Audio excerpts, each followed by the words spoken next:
Window World, the official windows of the Kansas City Chiefs, presents Kevin Keatsman Has Issues online at windowskansascity.com.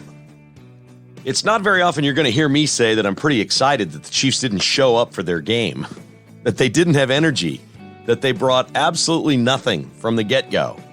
But I feel pretty good about that after it happened Sunday in New Orleans for the first preseason game. I thought it was a complete and total reflection of the offseason, which was one parade, one celebration, one social media boast, one public appearance, one party, one television show being hosted, one golf tournament, one commercial being shot, one social media frenzy after another. The Chiefs have been on a whirlwind. They've been the best team in football now for 4 years. They've won 2 Super Bowls and were embarrassed in another. They'll get hungry. They are not hungry yet. It's pretty clear the rest of the league is, and the rest of the league is targeting the Kansas City Chiefs. For the New Orleans Saints and Carr, the quarterback that came over from the Raiders, well, a preseason game looked like their Super Bowl. They clearly, the entire offseason and through camp, had thought about the Chiefs are coming, and this is the measuring stick. Let's go out, let's play hard in front of our fans, and let's put it to them. And the ones did that against the Chiefs. Chiefs weren't completely embarrassed, but it was close. It wasn't like they were Keystone Cops. They seemed to know their assignments. The defense didn't hit. They weren't interested in tackling. The offensive line didn't block much. Patrick Mahomes scrambled once, which he should never have done in this game, trying to get a first down because he did bring some energy that his teammates did not bring to this game, and it really left the quarterback in a precarious spot where he could have gotten hurt in an absolutely meaningless game. There was a lot to dislike about the Kansas City Chiefs showing up in New Orleans. Why do I like that? This team needs a slap in the face. Hell, they might need a kick in the ass. They needed this in the worst possible way. We're not going to worry about Mahomes. We're not going to worry about Travis Kelce. I'm not even worried about Chris Jones because I think he's coming in and I think he's going to be a force and a good player. The rest of these guys, how do they handle it? Many of them, heck, most of them, weren't on the Chiefs' first Super Bowl team. They don't know how to deal with success. They don't know how to prepare for starting all over again where you're the hunted and you're not hunting anyone, that they're all coming after you. This is a good thing. I've never been a believer in a 20-game schedule, which is what the Chiefs have. 17 regular, 3 preseason, that for 20 straight games, you're going to come out of the gate at kickoff and have more energy than your opponent. I don't believe that. I think it'll be about 50-50 for the Chiefs. What's great about the Chiefs is at least half the games where they don't bring the energy at the start and they fall behind, they come back and win because they have a creative offense, they have Andy Reid's genius play calling, and they have Patrick Mahomes. It wasn't good enough in this game. The 2s and the 3s came on, and it became kind of wild, and the Chiefs schemed their way to some plays and had a chance to win, if not for a stupid play late. We won't really delve in much on the outcome of this contest. But what we'll look at is say this is one game where the other team really, from the start, they're high-paid players.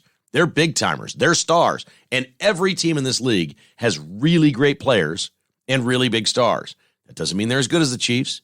And they may go 4-13, but they all have great players. And their best players in New Orleans brought it on this game Sunday, and the Chiefs did not. That didn't bother me. I think it's a great wake-up call. I think it's a reminder of how tough the league can be. I think they've got a lot to look at and a lot to talk about. Remember when the Chiefs used to do this in the preseason or early in the regular season? They would play the Patriots in week 5 and come out and score 38 points. You go, wow, look at those Chiefs. Is Tom Brady going to retire? That's been 10 years ago. And people would say, Brady's done. Look what happened to him at Arrowhead. Then January would come along, and the Chiefs were absolutely no factor at all. That's kind of what the Saints reminded me of, although the Saints clearly look like they could win their division this year. No doubt about that. And the NFC is weak compared to the AFC, if for no other reason, just the quarterbacks. Andy had an off day, too. He made a very silly call on a 4th and inches on the first drive of the game. Chiefs could have gone down and scored a touchdown. Really was only going to take one Patrick Mahomes throw to make us feel completely differently about the Chiefs' first-teamers. That didn't happen, and I'm kind of glad it didn't happen. And getting stuffed at midfield on a silly play that Andy called on the little snap to the tight end thing was perfectly indicative of how the Chiefs approached this game. We'll talk with Stan Weber in a few minutes because I think the biggest question the Chiefs had last year and the biggest question they have this year is short yardage offense. It always has to be gadgety, and I don't understand it. If the Chiefs have the offensive line they say they have, and everybody in the NFL thinks it's a top 5 offensive line, why do the Chiefs constantly have to go to gadget plays on 4th and inches? Of course you have Mahomes, and of course you've got a lot of different options, and you can trick your way to easy first downs. But why can't the Chiefs just once, especially in a preseason game, put Mahomes in the shotgun on 4th and inches so he doesn't get hit, snap it to him and let him hand it to a running back, and see if they can block their way to a foot? Is that too much to ask? I know, I'm not trying to play old school football, but there's times where you just need to line up and do that, and the Chiefs clearly didn't believe they could do that in this game. We'll also talk with Stan about the wide receiver core, the big play by Khalif Halasi, if I'm saying that right, the cornerback that made the big interception in the game, and the defensive line play without Chris Jones. That's coming right up. I thought there was some big news made during the game, during the broadcast, when Trent Green was on the television broadcast with Chiefs President Mark Donovan, and they began talking about the team, the issues, trying to sell Billy Joel tickets and Beyonce tickets. They eventually got to stadium renovations. And I swear I heard Mark Donovan say they're renovating Arrowhead twice. I swear I heard that. He said, well, we know they have to take out like 15 rows of seats in the lower bowl of Arrowhead for the World Cup.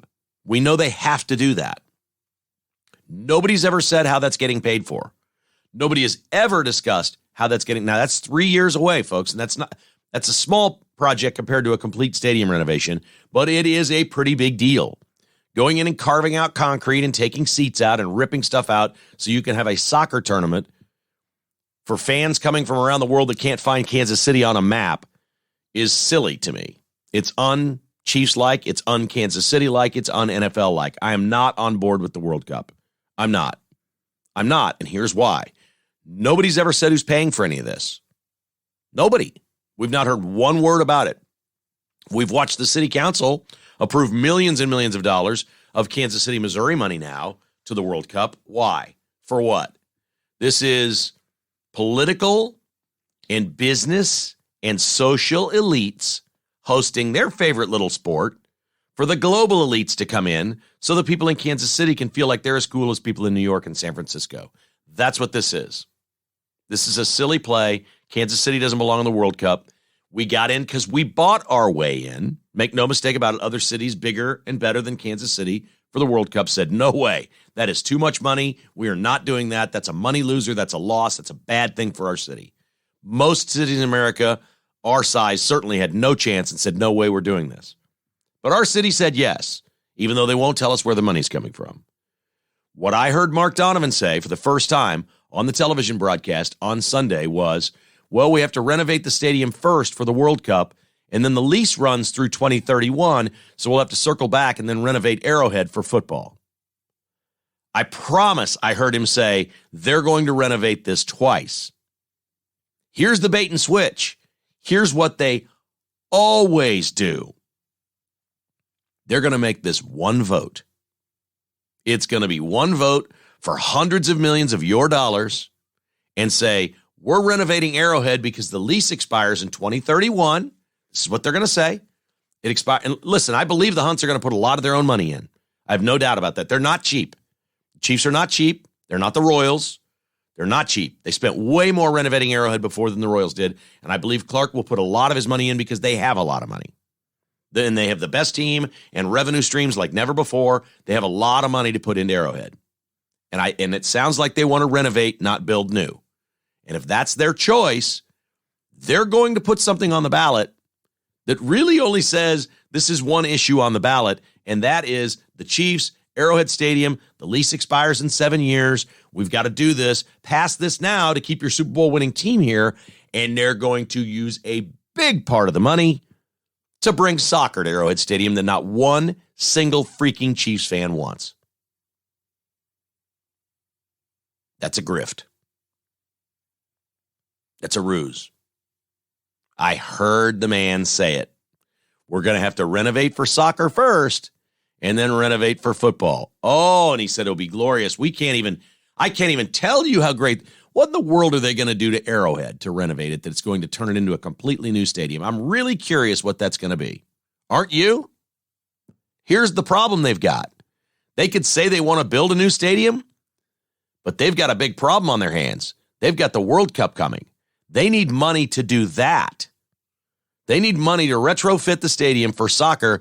And then if they do that while they're building a new stadium, they still have to do something with Arrowhead because now they've lost 15 rows of seats all the way around the bowl. They're not going to do that. They're not losing that football revenue with those seats.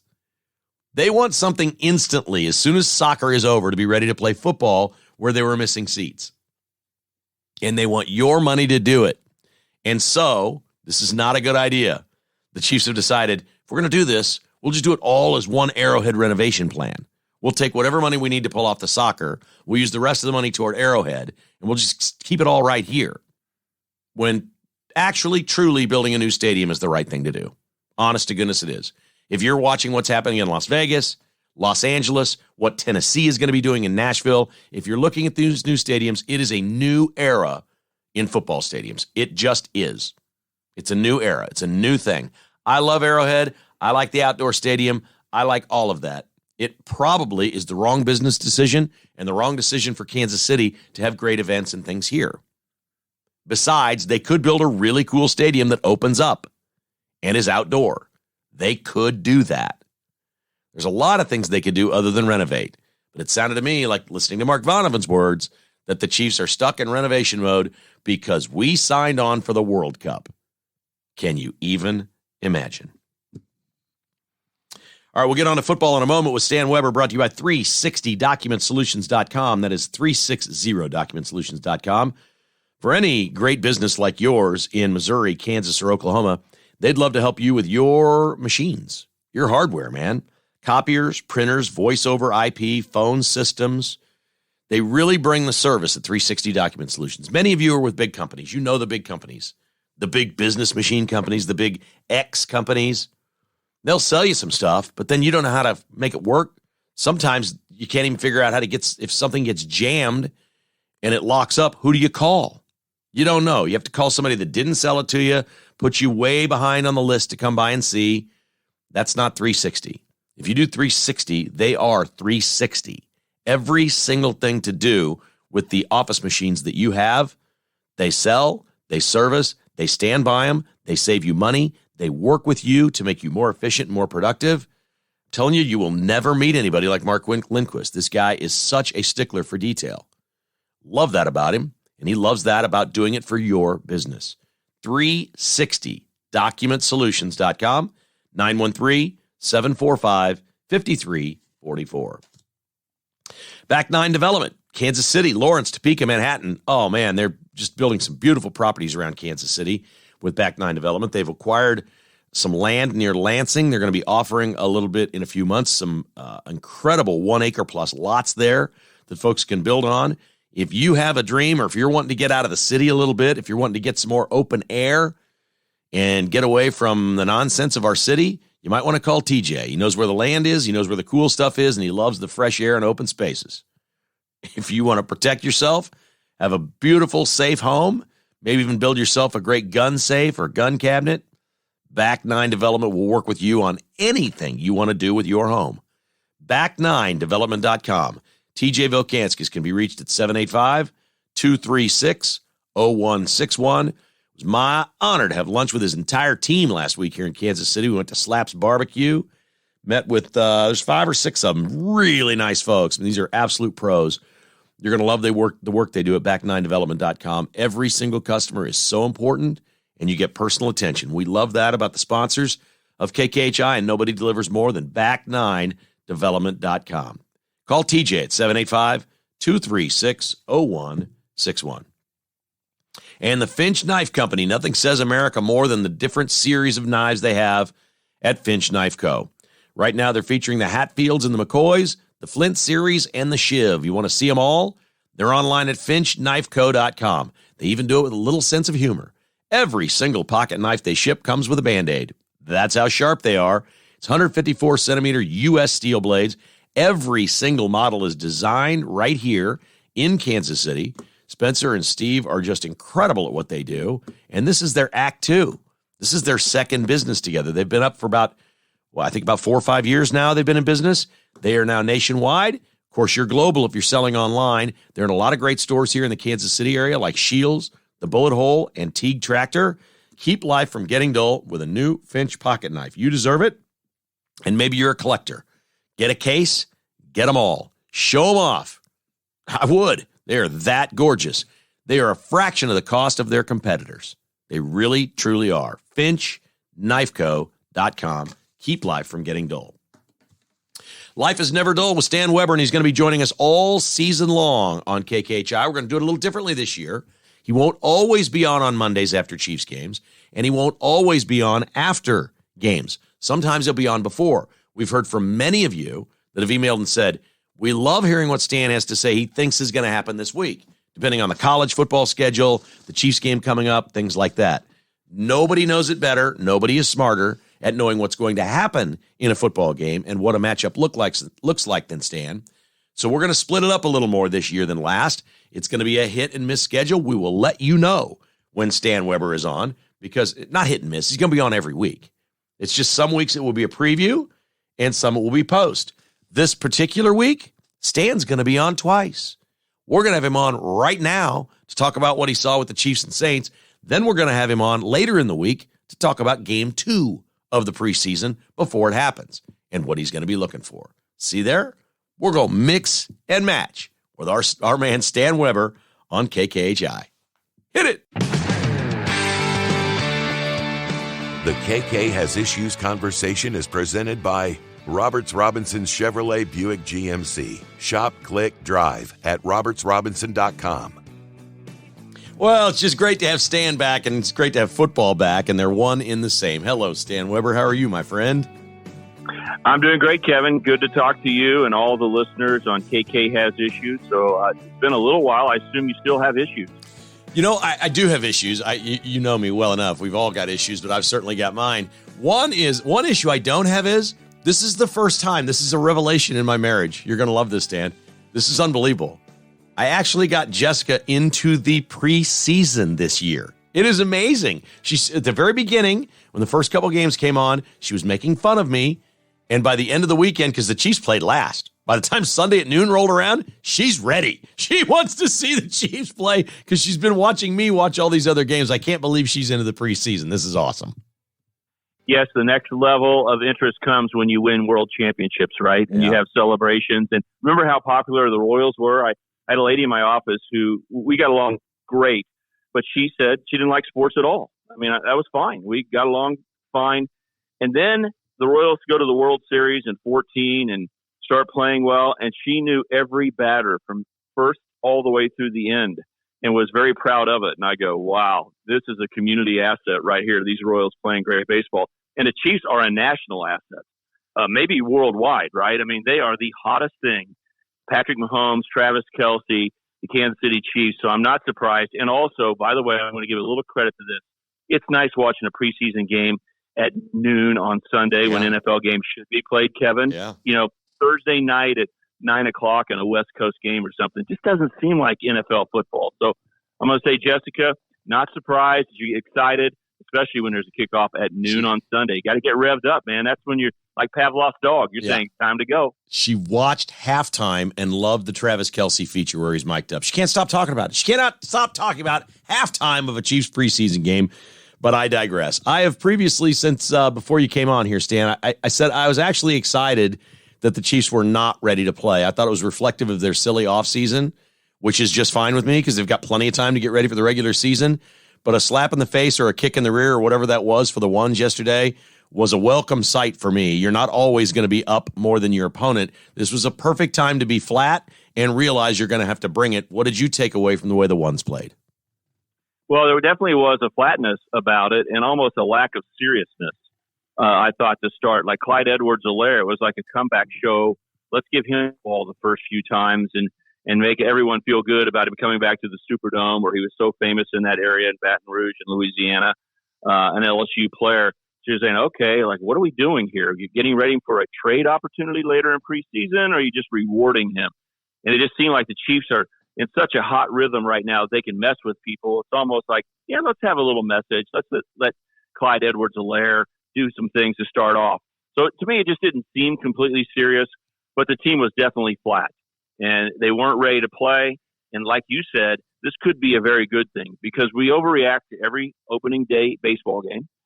We overreact to the first preseason game, and are we worried? What about this? What about that? I mean, these guys hardly play. Most teams don't even put their starters out for 1 or 2 series. The Chiefs actually do that. This is very old school.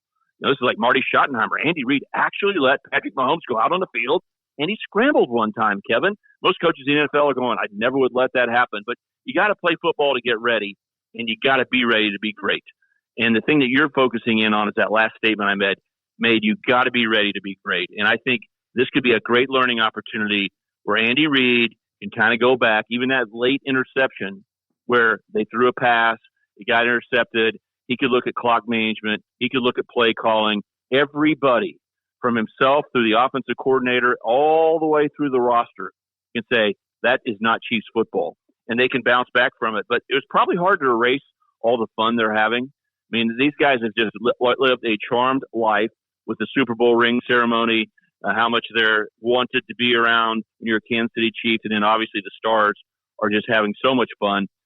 Such a big national figure, obviously, and every commercial has Patrick Mahomes. Travis Kelce's worldwide known. These things have been very, very good, but you got to get back to playing football, being physical, and being serious. And I think that this is probably the best thing ever. You don't plan it out. You don't ever put adversity in play. You've never said for your kids, I hope they have some adversity. I'm going to create some adversity. No, but when they have it, then what do you think? 2 weeks later, well, that was the best thing ever for them to have to hit that reset button. The Chiefs need to hit the reset button. 23 seasons, brand new. That was a bad performance by the starters. The defense got run over. 2 touchdown drives by New Orleans. They had 2 legitimate NFL quarterbacks. When they brought their backup in, they still had an NFL-level quarterback starter coming out playing against the Chiefs defense. But you don't need excuses. That was a flat start by the Chiefs, and it's great for Patrick Mahomes, Andy Reid, and the whole coaching staff to go, this doesn't cut it, guys. Yeah. There's going to be a lot of late-night talks this week, Kevin, I agree. in St. Joe about this does not cut it. Yeah, and Mahomes said as much after the game. He said, listen, we got a whole bunch of guys here that got to realize we have a target on our back, and Mahomes was one of the guys that did bring energy. He shouldn't have scrambled, but he did. Okay, that's him. I think he recognized there was some flatness around him. He took off and he ran, and he should not have done that, but he did. And then he called his teammates out, and I don't know what the final numbers will be, but, most of this roster, there's going to be a whole bunch of guys on this roster that were on the Super Bowl roster last year, but most of those guys weren't on the first Super Bowl winning roster. There's very few guys left from that team that won the first Super Bowl, and I think the strong message here from Patrick Mahomes to teammates is, if you want to try to win another one, if you were here last year, it ain't easy. It took us, 3 more years to come back and win another one, and we got embarrassed in the Super Bowl between the two. All right, this is hard work, and I think that was a very strong message from Patrick Mahomes, which is another step in his maturation. Now, he still plays like a kid, and he cheers on the sideline like a kid, and all these other things, but his words sound a lot more like a veteran than they used to. No doubt. He understands all this, and the turnover is just amazing. You think the Chiefs are the Chiefs because Andy Reid's there and Patrick Mahomes and Travis Kelce and Chris Jones. That's another whole story, right? The Chris Jones situation. But when you look at this football team and the NFL, there's giant turnover. Hardly anybody was involved in each of those 2 Super Bowls. And so Patrick's absolutely a veteran now. It's hard to believe that he's played as many years as he has. You start thinking about it and you go, Patrick Mahomes, are you kidding me? He's in his 7th year as a Kansas City Chief? No way. And 6th year getting to be a starter for the Chiefs. So they grow up fast in the NFL. Fortunately, NFL quarterbacks last a long time. So we're not talking about the end of Patrick Mahomes' career. But he definitely is like a coach on the field and has an unbelievable ability, probably the best I've ever seen, to relate to the guys who want to have fun and are young and think it's easy and need to have excitement and confidence that way. And then the seriousness with which you must play and be a coach-like player on the field. That's been easier for guys to grasp when you think about John Elway or Tom Brady or Roger Staubach. You go down the line. They get to be serious grown-ups in the room, but they don't have as much fun with the young guys. Patrick Mahomes does both. I mean, he is the life of the party in the locker room and the most serious, on-target, coach-like guy when he speaks. It is an unbelievable combination in addition to how hard he's worked and how much talent he has, hand-eye coordination, if it's behind the pack passes or whatever it is. No, he just is hitting on all cylinders. And when he speaks, you better listen because he does say stuff. A lot of these guys learn to say nothing. Yeah. Patrick Mahomes actually says stuff. Every interview I hear him say something, and I go, that is so truthful. I'm surprised that he let that out to the public. But he's very truthful, very real, and he understands that you got to be ready to roll. And I thought he was. Yeah. He was the one guy. Did you see him on the sideline before he went out on the field? He had sweat running down his face. Oh, yeah. I mean, that's a guy who warmed up to play a real game. I love the way he didn't say, I'm going to be out there for 5 plays and I'm out of here. He took it seriously, but I'm not sure everyone else did. I loved how excited he got celebrating his teammates' plays later on in the game. He was still into it, and I thought that was pretty cool. The only real takeaway I have from this game to regular season as far as, style of play, X's and O's, weakness, that sort of thing, had to do with the short yardage play when the ones were in and the cute little thing they tried to do with the tight end that we've seen him do before. It was 4th down and 6 inches, and the Chiefs have this big offensive line that everybody rates in the top 5 in the NFL. They were not any good at short yardage last year. I think they were 3rd to last in the NFL in short yardage conversions last year. Why in the world, Andy Reid was an offensive lineman, why in the world can the Chiefs not develop short yardage offense that is something a little more simple where they hand it to a running back? If they've got this big, expensive offensive line and all these guys, how come they can't get first downs on 4th and short in an easy way without trying to do something tricky? They love trickiness, first of all. They've been pretty cute. This whole Patrick Mahomes run, and I'm not talking about because he quarterback sneaked and got hurt in Denver and they're not going to do that anymore. We know that story, Kevin. And that takes away your best option, right? I mean, the easiest is get up there in the offensive line. You can change your count and get off the ball and make a first down pretty easy like Jalen Hurts does. Well, the Chiefs aren't going to do that. And it appears that Bell, who used to play quarterback as the belldozer for Oklahoma, normally out of the shotgun, doesn't have a comfort level of quarterback sneaking. It's a skill level that's kind of interesting, not really a high requirement for your position as an NFL player. But think about how Tom Brady didn't run the football, Kevin, but he is the best quarterback sneaker there's been in NFL history. He always made it and knew different ways of getting it done. It just seems like Blake Bell doesn't have that natural feel. Okay. I mean, how do you get stoned right there? Let me ask you something then, because I've thought about this over the years, and it sounds crazy to take Patrick Mahomes off the field. Blaine Gabbert's a big kid, all right? And I'm going to guess he'd be pretty good at the quarterback sneak. And we know he can hand the ball off and he can run an offense and do different plays. What would be wrong with bringing the quarterback sneak into your offense on 4th and short and having Blaine Gabbert under center? You're paying the guy money. He's never going to get on the field unless Mahomes gets hurt. If he can get you these easy first downs, why wouldn't you use a guy like that? Well, I think there are a lot of complications. I mean, one, the Chiefs would say that takes away our whole playbook for other things that we might do. But it is hard, Kevin, when you have short yardage situations to put your hands underneath the butt of that center and have everything go smoothly, because the guards normally line up about a foot and a half outside of their closest foot to the center is a ways away. But when you get in short yardage, everybody squeezes everything down. It's very nerve-wracking, and they don't even take snaps underneath center that much now, Kevin. So it's risky to bring in a new quarterback. Okay. Because how he puts his hands underneath the center, it's different. Okay. And if the guy is coming out there for his first play, it's the worst play in the world to be in goal line. I would not mess with that. I hear all that, and I don't think I would either. And I hear what you're saying, okay? I don't want everybody to say this is not the hill I'm going to die on. But here's what I think it is. I think it's just it's protocol. You don't take your star quarterback off the field. It's not allowed. We see this crap in baseball all the time, and it's finally starting to break down in baseball, but it has not broken down in football. You don't take your quarterback off the field. It's like it's some sort of an insult or something to the quarterback. Well, if you've got a quarterback that you don't want to risk the quarterback sneak with, I mean, seriously, the number one reason is, let's be honest, the number one reason is you can't take Patrick Mahomes off the field. That's the number one reason, right? Yeah, I mean, you're fine. You can stop right there. You don't need to go into the intricacies I'm talking about. But it is hard. I took snaps underneath the center every time, and yet when it was 4th down or goal line, it was a completely different situation. Everybody's more nervous. Everyone's more tight. It's harder to get that snap. So it's all dangerous. You said one thing, Kevin, there that there was a takeaway to focus in on preseason, and we mentioned a couple. We talked about how this is a good reset for the Chiefs, getting embarrassed the way they did early in the game. Lets everybody know this is not how the Chiefs come to play. They'll learn from that. You mentioned this subject. There's a third one I think that is very, very important and for us to point out, and that is Steve Spagnuolo on the defensive side is a great chef in the kitchen. Okay, he can cook up some really exotic stuff, and he's aggressive and will try combinations that others won't. But for the Chiefs defense to be successful, Kevin, they've got to play it like that. And that was shown very well early. Everyone's going to say it's just because Chris Jones was not on the field. And don't get me wrong, he probably made some extra money by the Chiefs having 2 touchdown drives against them very easily. And everyone thinking that's all because Chris Jones wasn't on the field. But that was not it, Kevin. That's not the main thing you need to focus in on.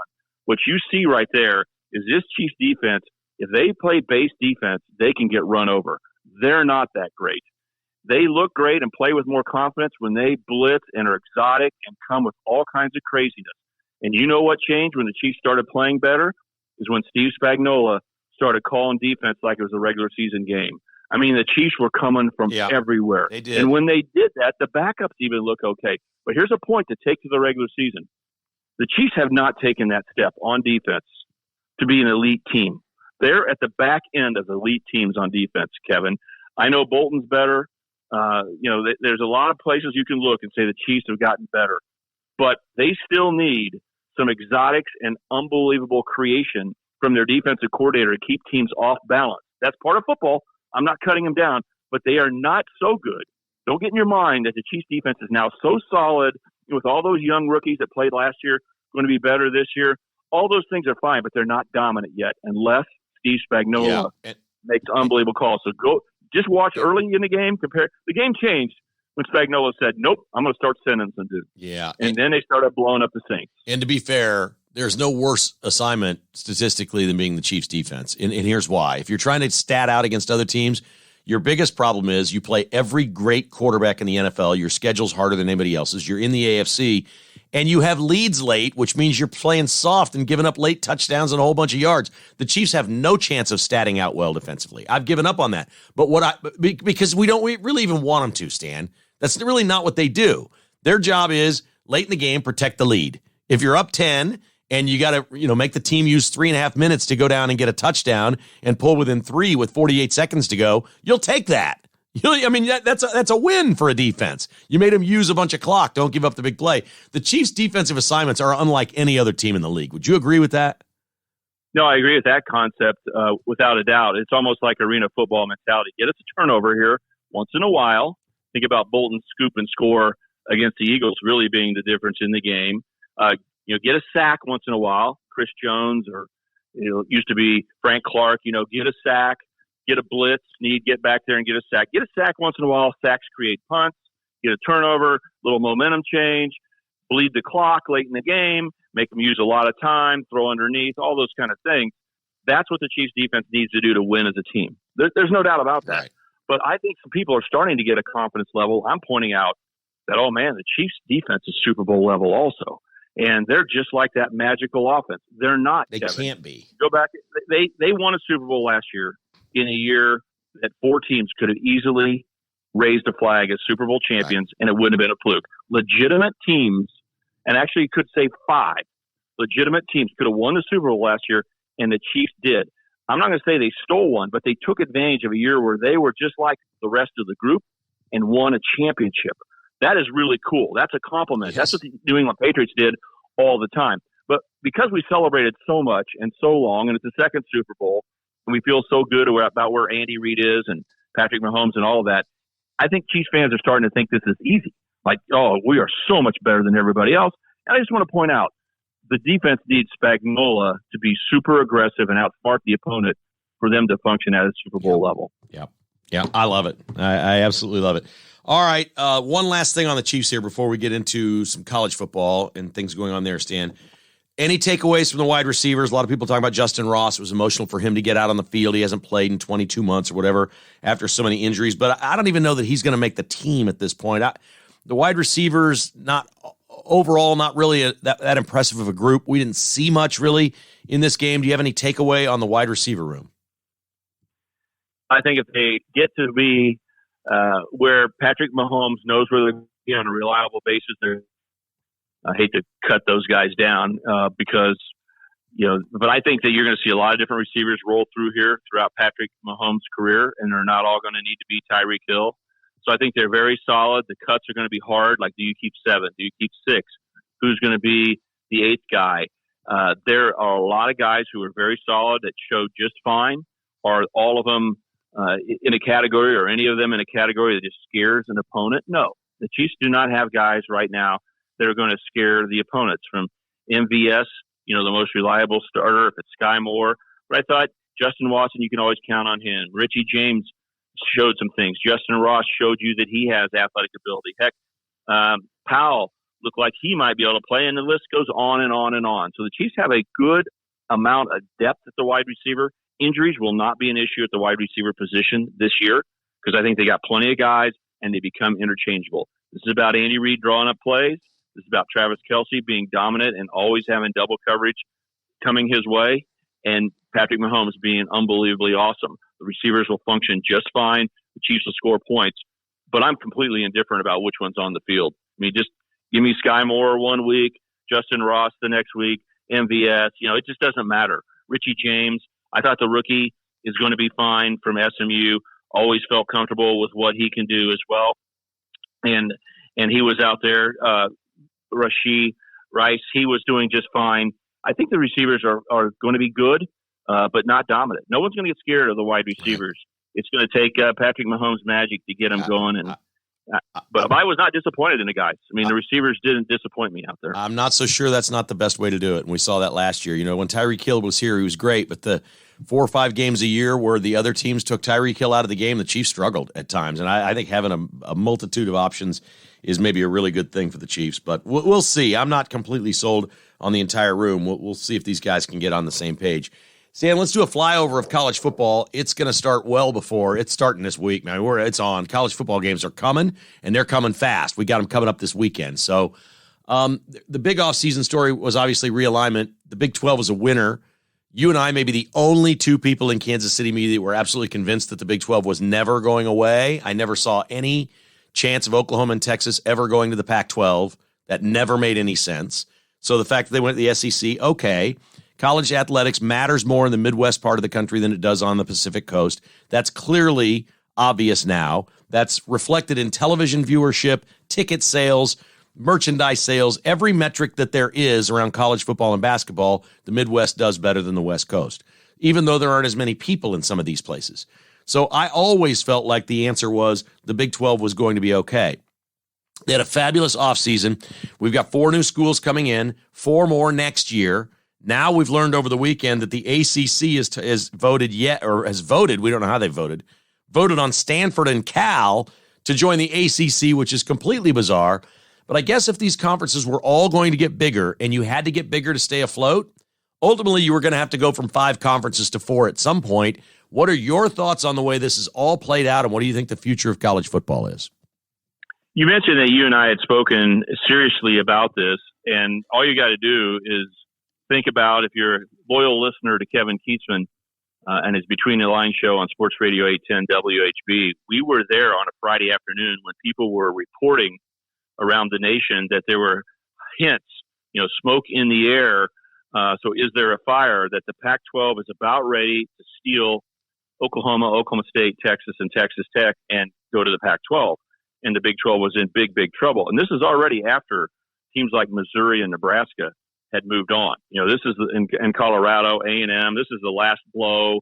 This is over. That was their thought process. And we were live on the air having to decide on record what we thought at that time, with the heat just pouring in. And both you and I didn't waver and said, no, the Pac-12 has problems. It is the weakest conference. I mentioned that their new commissioner, Larry Scott, was dealing information and a dream that wasn't true. He wasn't going to deliver on it. Is there a person who's more disrespected today in 2023 than Mr. Scott right now? He did some deals. You got to get into the details.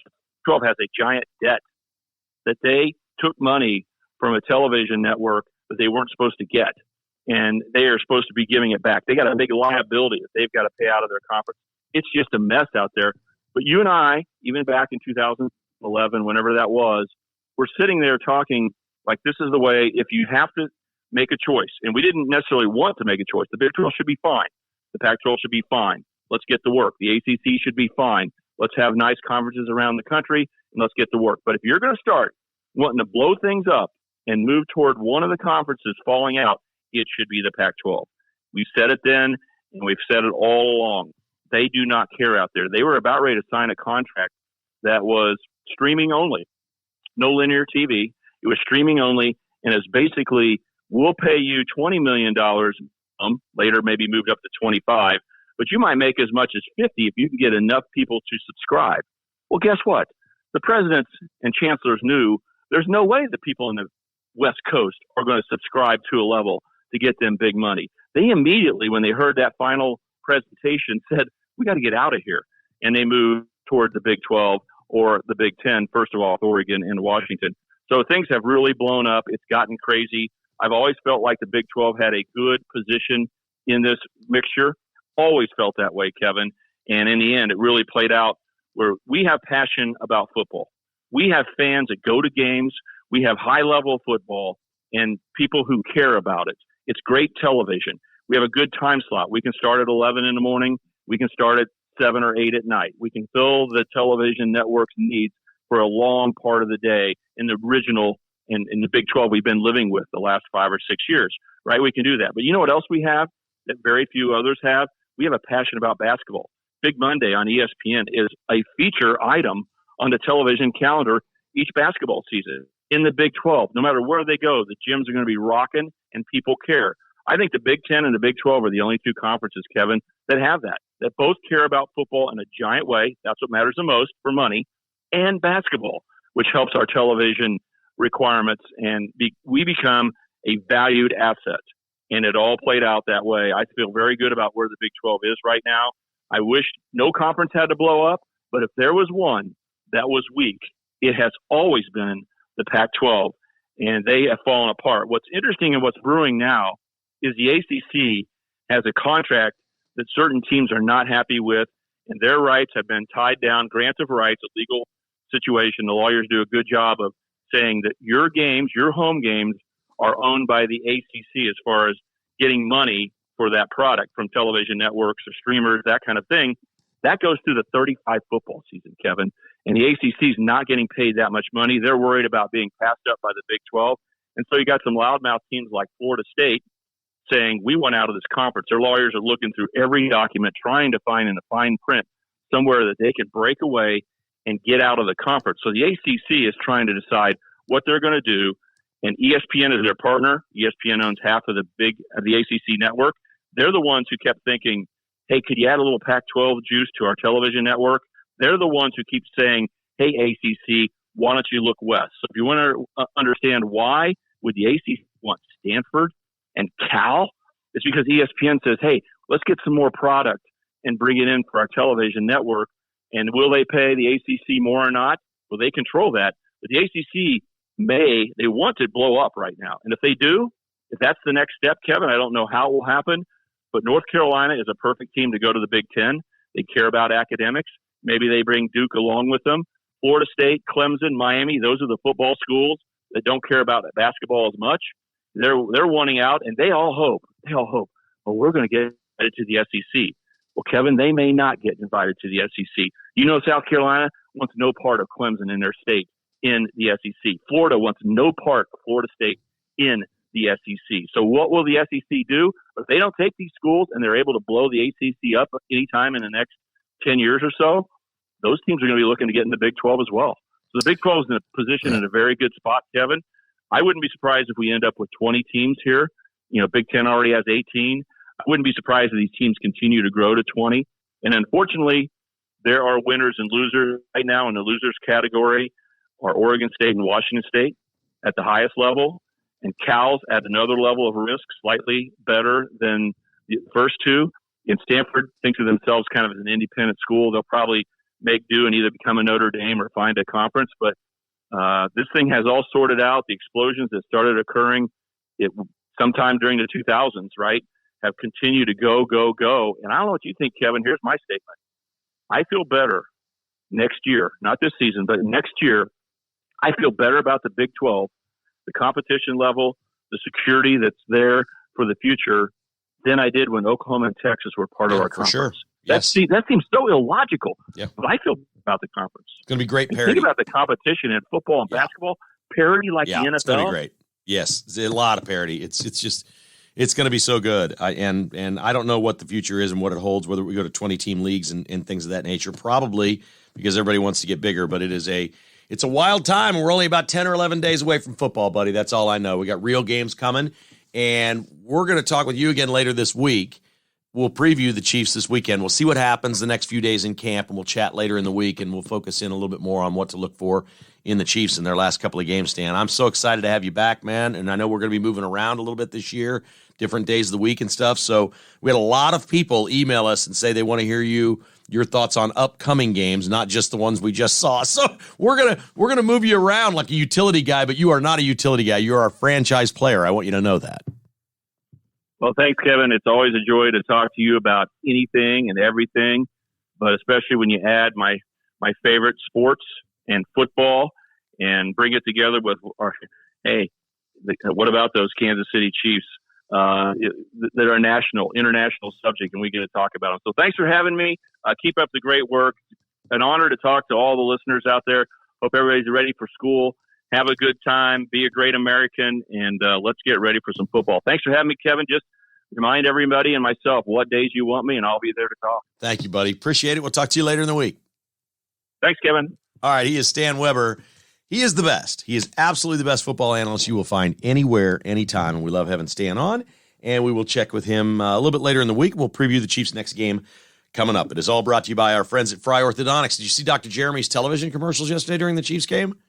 With the running mascot Teeth through the field. Teeth love us. I love that spot. It's fun. Fry Orthodontics has a little bit of fun. You know what? Their television commercial being that fun and that funny is reflective of their treatment. Really, it's the way they want it to be. They want it to be fun when you come to Fry Orthodontics. Because nobody really looks forward to going to the orthodontist, right? So when you get there, they want it to be a happy place, a fun place. And that may sound like a small thing, but it is a really big thing when you're going in for your scheduled treatment. And I love the way Jeremy has built that way, and it's just so reflective of who and what they are. It's FryOrthodontics.com. Your first appointment is free. 13 locations in the area. Get your smile for life at Fry Orthodontics, where your smile is just the start. Cross Kitchens KC, my buddy and my neighbor T-Bone, he's remodeled his entire basement. Now they've decided to tear out a couple of back walls and put in some accordion doors and things like that to walk out onto their patio. They thought their project was done, and then they said, "Hey, Tim, what about this?" And he goes, "Well, sure, we can keep working if you want." And so he is. Flexibility is a key with your remodeler, that they're not locked in on something else, that they can finish what you want to do. And when you see something as it's going, you say, "Hey, I want to think about this or try this." And he's totally open and flexible with that. Tim's awesome like that. My friends were telling me this weekend how much of a pleasure it's been to work with Tim and his family-owned and operated business, Cross Kitchens. They're Kansas City's remodeler, crosskitchenskc.com. And Advanced Medical Imaging. See what's inside. Jessica and I were going for a walk this weekend, and she said, we had a little Cabo with us. She says, "Isn't it about time for us to get our heart scans?" And I said, I think it was November of last year, and she's going to be looking it up this week, exactly when it was. But yeah, we're going to go back and get the heart scan done. It's time for a physical. You can do it all in one place. They actually have a family medical practice there attached right next to Advanced Medical Imaging, so I do it all right there. I go see Dr. Short over at the offices there at Advanced Medical Imaging, online at medimageks.com. If you'd like to schedule an appointment for an MRI or a CT scan, you don't have to wait 3 weeks. When your doctor says, "Go here," and you call them and they go, "Well, that's 3 weeks away," why would you wait? If you think you have a tumor or a problem or your shoulder hurts or your knee blew out, why would you wait 3 weeks to get an MRI or a CT scan? Call Advanced Medical Imaging, 785-856-0224, online at medimageks.com. And, of course, Ron Buck and his team at Buck Roofing and Construction. It rained a bunch on Sunday. If you got water issues, give them a call. Get that free roof inspection. 913-384-2680, online at rbuckroofing.com. Ron Buck's team is available 24/7 for emergencies, so you can sleep well knowing Buck Roofing fixed or inspected the roof over your head. All right, a lot of stuff going on in news we want to touch on here. Appreciate Stan, and obviously a lot of football up front on this Monday, but this is an awesome story from sort of the news world, but sort of this is more news than sports. Everybody remembers Enos Freedom. He's now Enos Freedom, the former basketball player that the NBA is essentially blackballed. Over the weekend, Enos Freedom came out and said, well, what if I just decide, since the NBA has blackballed me because he was critical of China having slaves and they're murderous in Turkey and things like that, because he has a comment that the NBA doesn't like, they've booted him. And I would love it if he went through on this, if this was not just something he's saying, if he actually did this would be the coolest thing ever. It really would be, because the NBA owns the WNBA. There is no WNBA without the NBA. So Enos Freedom said over the weekend, quote, should I put on a wig, identify as a woman, and start dominating the WNBA? Because the man can still play and he's 7 feet tall. And I love that. Should I put on a wig, identify as a woman, and start dominating the NBA? You don't even have to do that. Just grow your hair out a little bit and color it pink. Just color it pink. Make sure you're clean shaven every day. Maybe put a little something under your eyes when you go play. Start dressing a little more femininely when you arrive at the arena. You know, wear something. You could really kind of dress like one of these alternative lifestyle dudes. They look effeminate.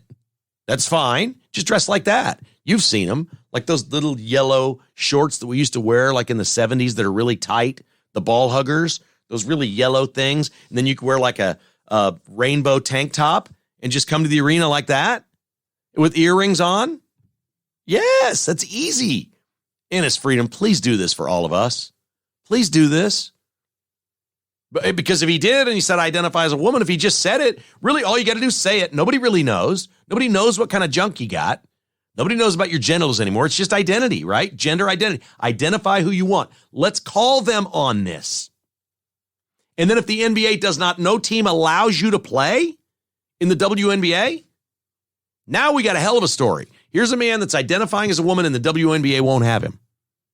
How great would that be? Somebody has to do this.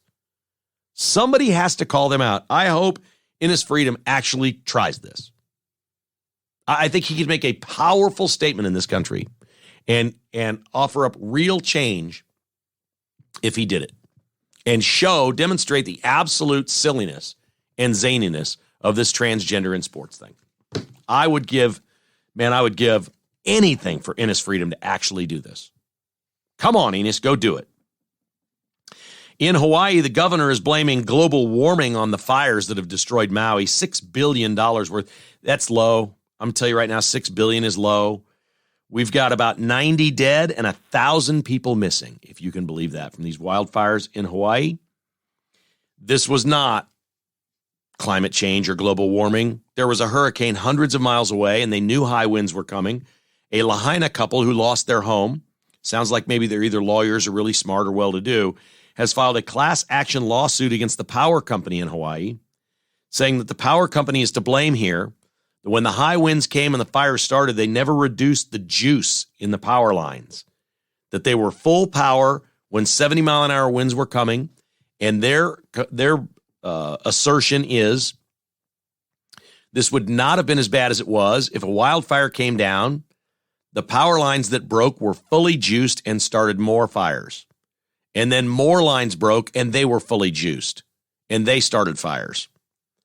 This is going to be a really important story to follow over the next couple of years, because the people on the left are going to try to blame climate, and these folks are saying, we watched power lines snap. We know what Hawaii Electric did. They did not reduce the power and the juice in that. They should have cut power off when the wind was coming. They should have cut it off or reduced it dramatically as what was going through those lines. And they filed a lawsuit on behalf of themselves and anyone in Maui in the same situation. So it's a class action lawsuit, and we applaud them for doing that. That's a pretty cool thing. Also over the weekend, Chuck Todd on NBC News about Hunter Biden and the Joe Biden businesses and the business scandal said, quote, Hunter Biden, quote, could damage Biden pretty seriously, unquote, in this election.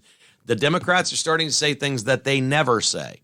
We saw a special counsel appointed now in the Hunter Biden situation. So they went from a sweetheart plea deal to a slap on the wrist, go on about your way, that David Weiss was in charge of, to a judge saying, this is a joke, get your butt out of here, go get a job, and clean your act up, stay off drugs.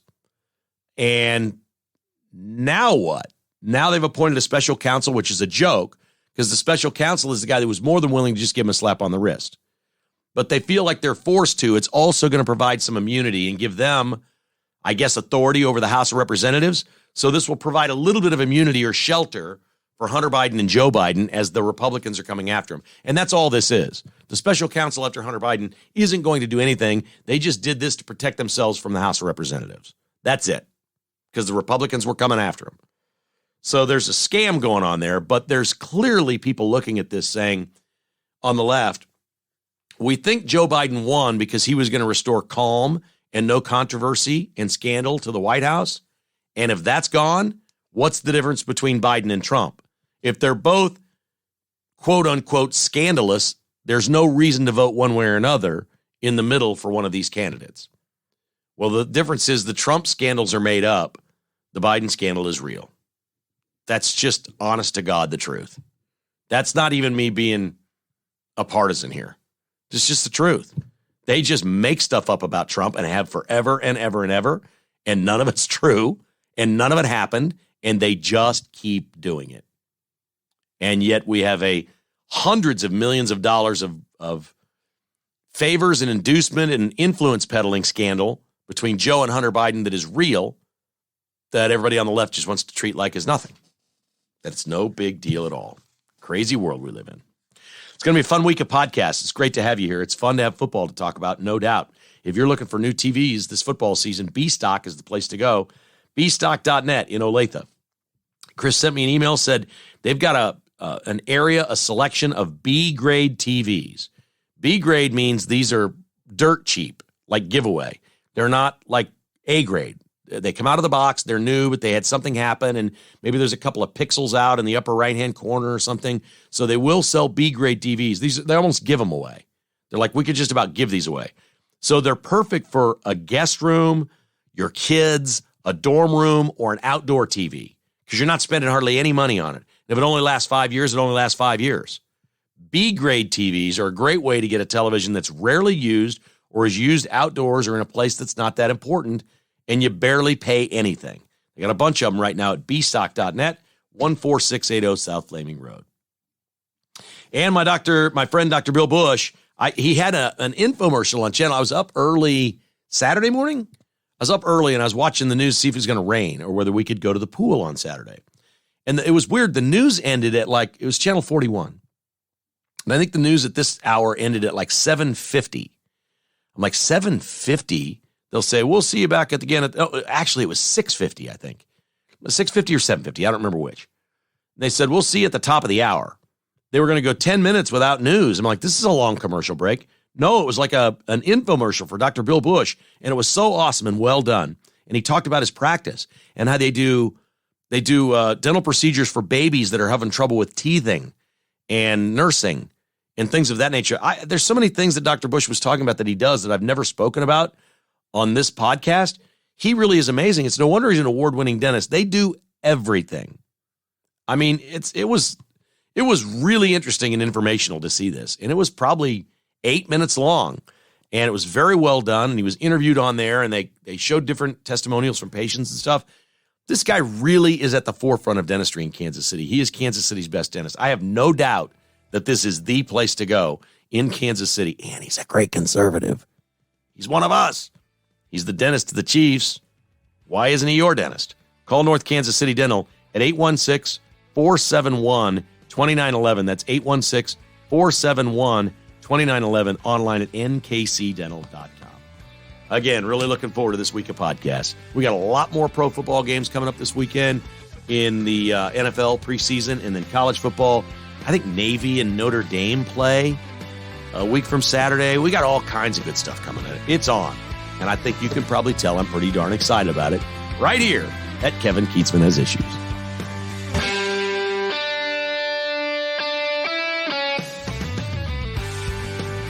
Thanks for listening to Kevin Keatsman Has Issues, presented by Roberts Robinson Chevrolet Buick GMC. To get exclusive patrons-only podcasts, receive a weekly newsletter, and attend in-person patrons-only parties, visit kkhasissues.com and become a patron today. This has been a production of Crooked Tail Media Incorporated.